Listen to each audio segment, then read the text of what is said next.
السلام علیکم ورحمۃ اللہ وبرکاتہ۔ بسم اللہ الرحمن الرحیم۔ ایک دفعہ اکبر بادشاہ بیربل کے ساتھ محل کے باہر سیر و تفریح کے لیے نکلا تو جب اکبر بادشاہ نے سرسبز وادیوں، بہتی نہروں اور پرندوں کو چہچہاتے سرسبز کھیتوں اور درختوں کو دیکھا تو بادشاہ اکبر نے بیربل سے کہا کہ مجھے ایسا لگتا ہے کہ اس قدرتی سرسبزے نے ہر چیز کو سرسبز کر دیا، جس میں درخت بھی سرسبز ہو گئے، زمین بھی سرسبز، پہاڑ بھی سرسبز، حتیٰ کہ پرندے بھی سرسبز ہو گئے ہیں۔ لہٰذا میں چند دنوں کے بعد اپنے لشکر کے ساتھ اپنی پوری سلطنت میں سیر و تفریح کے لیے جا رہا ہوں۔ بیربل نے کہا، حضور جو آپ کا دل چاہے۔ پھر اکبر بادشاہ نے کہا، بیربل تم جا کر میرے لیے ایک سبز لباس اور سبز گھوڑا لے کر آؤ۔ سبز گھوڑے پر سوار ہو کر، سبز لباس پہن کر میں اس سبزے میں گھل مل کر اپنی پوری سلطنت میں سیر و تفریح کرنا چاہتا ہوں۔ یہ سن کر بیربل بڑا حیران ہوا کہ اے عالی جاں، سرسبز کھیت ہوتے ہیں، سرسبز درخت ہوتے ہیں، سبز کپڑے بھی بنائے جا سکتے ہیں، لیکن سبز گھوڑا میں کہاں سے لاؤں؟ یہ سن کر بادشاہ اکبر نے کہا، بیربل اگر تم سے یہ کام نہیں ہوتا تو تم اسی وقت مجھے بتا دو، اور اگر تم یہ کام نہ کر سکے تو آج کے بعد محل میں تمہارا داخلہ بند ہو جائے گا، میں تمہیں اس عہدے سے بھی برطرف کر دوں گا۔ یہ سن کر بیربل بڑا حیران و پریشان ہوا کہ آخر اکبر بادشاہ نے مجھے کس امتحان میں ڈال دیا۔ تھوڑی دیر سوچنے کے بعد بیربل نے کہا، نہیں حضور، مجھے 3 دن کا وقت دیں، میں آپ کے لیے سبز رنگ کا گھوڑا لے کر آؤں گا۔ دوستو، یہاں آپ کو بتاتے چلیں کہ بیربل بادشاہ اکبر کا بہت ہی قریبی تھا اور ہر قسم کی مشکلات پریشانی میں بیربل ہی بادشاہ کی مدد کرتا تھا۔ راجہ بیربل اکبر اعظم کے نورتنوں میں سے ایک تھا۔ اصلی نام مہیش داس تھا۔ وہ ایک ہندو برہمن تھا، ذات اس کی بھاڑ تھی۔ بیربل بہت ہی عقل مند تھا۔ اکبر بادشاہ واپس محل میں لوٹ آیا اور بیربل کو اب یہ سوچ ستانے لگی کہ اگر میں سبز گھوڑا ڈھونڈ کر نہ لایا تو اکبر بادشاہ مجھے محل سے نکال دے گا، اور اگر میں ڈھونڈنے میں بھی جاؤں تو مجھے سبز گھوڑا کہاں ملے گا؟ اب اکبر بادشاہ کا دیا ہوا وقت 3 دن کا پورا ہونے والے تھا۔ تیسرے دن کی آخری وقت تھا۔ اکبر بادشاہ نے اپنے سپاہیوں کو کہا کہ جا کر بیربل کو ڈھونڈ لاؤ تاکہ میں اسے اپنی حکم عدولی پر سزا دے سکوں۔ سپاہی بیربل کو ہر طرف ڈھونڈنے لگے۔ ڈھونڈتے ڈھونڈتے اچانک ان کی نظر بیربل پر پڑی، جو کہ ایک آم درخت کے نیچے بیٹھا بڑے سکون سے آم کھا رہا تھا۔ سپاہیوں نے جا کر کہا، بیربل تمہیں بادشاہ سلامت بلا رہا ہے۔ بیربل نے کہا، اتنی جلدی نہیں، آؤ میرے ساتھ بیٹھو، بڑے ہی لذیذ آم ہیں۔ سپاہی نے کہا، بادشاہ تمہیں سزا دے رہا ہے اور تم یہاں آرام سے بیٹھے آم کھا رہے ہو۔ عالی جاں کا حکم ہے کہ ہم آپ کو پکڑ کر بادشاہ سلامت کے سامنے حاضر کریں۔ بیربل پیڑ کے نیچے سے اٹھا اور سپاہیوں کے ساتھ چل پڑا۔ بیربل کو بادشاہ کے سامنے حاضر کیا گیا۔ اکبر بادشاہ نے بیربل سے مخاطب ہو کر کہا، تمہارا 3 دن کا وقت مکمل ہو گیا، بتاؤ تم میرا سبز گھوڑا لائے ہو، ورنہ میں تیری سزا کا اعلان کروں گا۔ تھوڑی دیر سوچنے کے بعد بیربل مسکرانے لگا اور کہا، حضور، میں نے آپ کا سبز گھوڑا تلاش کر لیا ہے۔ یہ سن کر اکبر بادشاہ نے کہا، بتاؤ وہ سبز گھوڑا کہاں ہے؟ بیربل نے کہا، حضور، میں تلاش کرتے کرتے میں ایک ایسے گاؤں میں جا پہنچا جس میں ایک اسبل تھا۔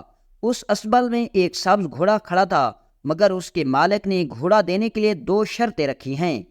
بادشاہ نے کہا کہ تم نے اسے یہ نہیں بتایا کہ اکبر بادشاہ کی خواہش ہے۔ بیربل نے کہا، میں نے اس سے بتایا، لیکن اس نے کہا کہ ان 2 شرطوں کے علاوہ میں آپ کو کبھی بھی گھوڑا نہیں دے سکتا۔ یہ سن کر اکبر بادشاہ نے کہا، بتاؤ اس نے کون سی 2 شرطیں رکھی؟ بیربل نے کہا، حضور، اس نے کہا، میری پہلی شرط یہ ہے کہ اکبر بادشاہ خود میرے پاس آ کر گھوڑا لے جائے۔ یہ سن کر اکبر بادشاہ نے کہا، چلو ابھی اسی وقت اسی اسبل والے کے پاس جاتے ہیں اور اسے سبز گھوڑا لینے کے لیے چلتے ہیں۔ اتنے میں بیربل بولا، حضور، میری دوسری شرط بھی سن لیں۔ بادشاہ اکبر نے کہا، بتاؤ اس نے دوسری شرط کون سی رکھی؟ بیربل نے کہا، حضور، اس نے کہا کہ بادشاہ اکبر کو کہنا کہ میری دوسری شرط یہ ہے کہ ہفتے کے 7 دنوں کے علاوہ جب اس کا دل کرے میرے پاس آئے، میں گھوڑا بادشاہ کے قدموں میں حاضر کر دوں گا۔ یہ سن کر بادشاہ بڑا حیران ہوا اور کہا، بیربل تم مجھے بیوقوف بنا رہے ہو، ہفتے کے تو صرف 7 دن ہوتے ہیں، اس کے علاوہ وہ کون سا دن ہوگا میں جب گھوڑا لینے کے لیے جاؤں گا؟ بیربل نے کہا، نہیں حضور، جس طرح سبز گھوڑا ہو سکتا ہے اسی طرح ہفتے کے 7 دنوں کے علاوہ اور دن بھی ہوتے ہیں۔ بادشاہ بڑا حیران ہوا اور اس بیربل کی بات کو سمجھ گیا۔ اکبر بادشاہ نے کہا، میں نے یہ صرف تمہارا امتحان لینے کے لیے کہا تھا، کیونکہ مجھے معلوم ہے کہ سبز گھوڑا نہیں ہوتا، اور میں نے تمہیں اس لیے امتحان میں ڈالا کہ تم اس مشکل گھڑی کا کیسے حل نکالتے ہو، اور تم میری امید پر پورے اترے، اور تم نے مجھے اچھی طرح سمجھا دیا کہ جس طرح سبز گھوڑا نہیں ہوتا اسی طرح ہفتے کے 7 دنوں کے علاوہ اور کوئی دن نہیں ہوتے۔ بادشاہ اکبر نے بیربل کی عقل مندی سے خوش ہو کر بیربل کو بہت سے انعام و کرام سے نواز دیا۔ دوستو، یہاں آپ کو بیربل کی عقل مندی کا ایک اور واقعہ سناتے ہیں جس کو سن کر آپ بھی غش کھا کر اٹھ پڑیں گے۔ ایک مرتبہ اکبر بادشاہ اور بیربل سیر کرتے ہوئے شہر سے باہر آ گئے، جہاں ان کی نگاہ ایک لکڑہارے پر پڑی۔ اکبر نے بیربل سے پوچھا، کیا تم بتا سکتے ہو یہ غریب لکڑہارا میرے بارے میں کیا سوچتا ہے؟ بیربل کہنے لگا، سیدھی سی بات ہے، جو سوچ آپ اس کے بارے میں رکھتے ہیں وہی سوچ اس کی بھی ہے۔ اکبر نے کہا کہ میں یہ نہیں مانتا کہ ہم بھلا کسی کے دل کی بات کیسے جان سکتے ہیں؟ بیربل نے کہا، آپ کو یقین نہیں تو آپ اپنے کانوں سے سن لیجئے۔ یہ کہہ کر بیربل نے بادشاہ کو درخت کے اوپر چھپ جانے کو کہا، اور اس نے لکڑہارے کو درخت کے نیچے روک کر کہا، اے لکڑہارے، تم نے کوئی سنا؟ آج اکبر بادشاہ کا انتقال ہو گیا۔ اسی وقت اکبر بادشاہ سوچنے لگا کہ یہ لکڑہارا ہمارے جنگل کی لکڑیاں ہماری اجازت کے بغیر کاٹ کر لے جاتا ہے، اس کو سخت سزا ملنی چاہیے۔ اتنے میں لکڑہارے نے بیربل کو کہا کہ ایسے بادشاہ کا مر جانا ہی بہتر ہے جو اپنی رعایا کے دکھ و درد کو نہ سمجھ سکے، میں تو آج جلیبیاں بانٹوں گا۔ یہ کہہ کر وہ چلا گیا۔ اکبر نے لکڑہارے کی بات سنی لیکن اسے یقین نہ آیا، تو بیربل سے کہا کہ جب تک اچھائی کی بات بھی نہ سن لوں تمہاری بات پر پورا یقین نہیں آئے گا۔ بیربل اور اکبر بادشاہ ایک جھونپڑی کے پاس سے گزرے تو بیربل نے اکبر بادشاہ کو باہر کھڑا ہونے کو کہا اور خود اندر چلا گیا۔ بیربل نے بڑھیا کے بارے میں اکبر بادشاہ کو اچھا خیالات لانے اور چھپ جانے کا کہا۔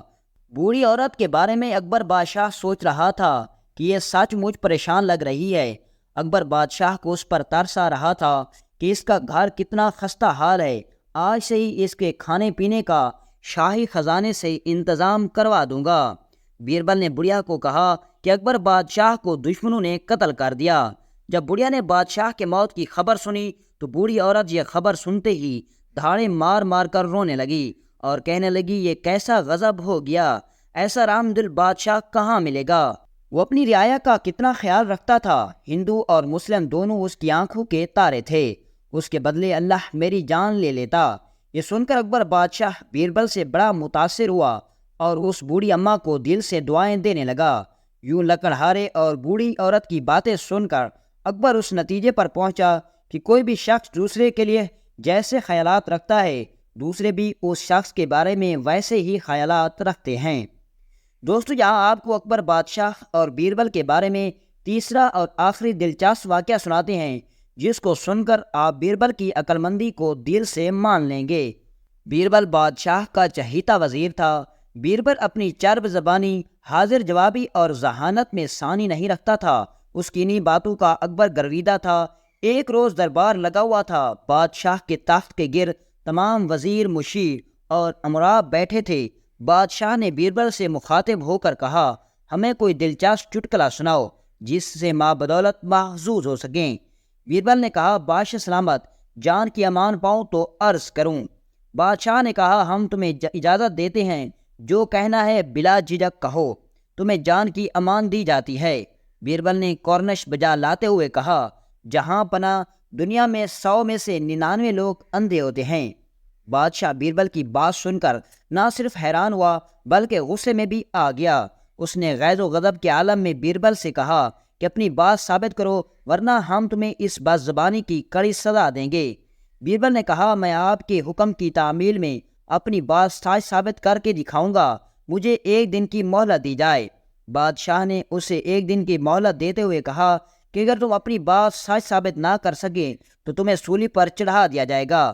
اگلے دن بیربل شہر کی مصروف سڑک پر بیٹھ کر پلان بننے لگا اور ایک آدمی کو اپنے ساتھ ایک رجسٹر اور قلم دے کر بٹھا لیا۔ اسے حکم دیا کہ اس رجسٹر میں ایک فہرست اندھوں کی تیار کرے جبکہ دوسری دیکھنے والوں کی۔ بیربل اسے حکم دے کر چارپائی بننے میں مصروف ہو گیا۔ لوگ وہاں سے گزرتے اور اکبر بادشاہ کے وزیر کو چارپائی بنتے دیکھ کر رک جاتے۔ انہی میں سے ایک آدمی بیربل کے قریب آیا اور اس سے پوچھا، بیربل یہ کیا کر رہے ہو؟ بیربل نے اپنے معاون کو ہدایت کی کہ اس کا نام اندھوں کی فہرست میں درج کرو۔ جب اس کا نام اندھوں کی فہرست میں درج ہو گیا تو اسے جواب دیا، دیکھتے نہیں چارپائی بن رہا ہوں۔ اسی طرح لوگ بیربل کے پاس آتے رہے اور اسی قسم کے سوال کر کے اپنا نام اندھی کے فہرست میں لکھواتے رہے۔ آخر میں ایک شخص آیا جس نے بیربل سے سوال کیا، بیربل خیریت تو ہے، تم چارپائی کیوں بن رہے ہو؟ بیربل نے اپنے معاون سے کہا، اس شخص کا نام دیکھنے والوں کی فہرست میں لکھو۔ اسی دوران وہاں سے بادشاہ اپنے قافلے کے ساتھ گزرا۔ اس نے بیچ سڑک پر بیربل کو چارپائی بنتے دیکھا تو اسے بہت حیرت ہوئی۔ وہ اپنے گھوڑے سے اترا، اس کے قریب آیا اور پوچھا، بیربل کیا کر رہے ہو؟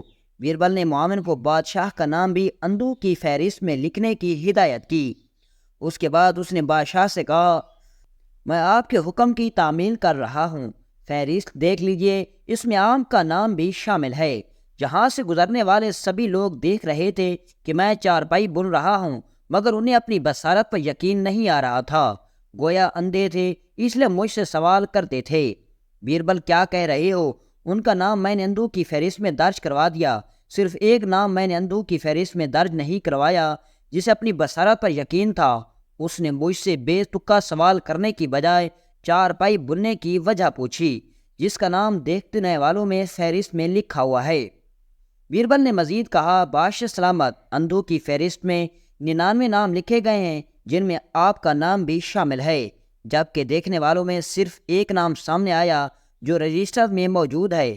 اکبر بادشاہ نے لاجواب ہو کر اسے اپنے ساتھ محل چلنے کا حکم دیا۔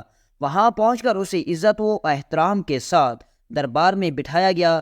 بادشاہ نے سارے درباریوں کو بیربل کا مرتبہ کروایا اور رجسٹر دکھایا اور اس کی ذہانت کی تعریف کرتے ہوئے انعام و کرام سے نوازا گیا۔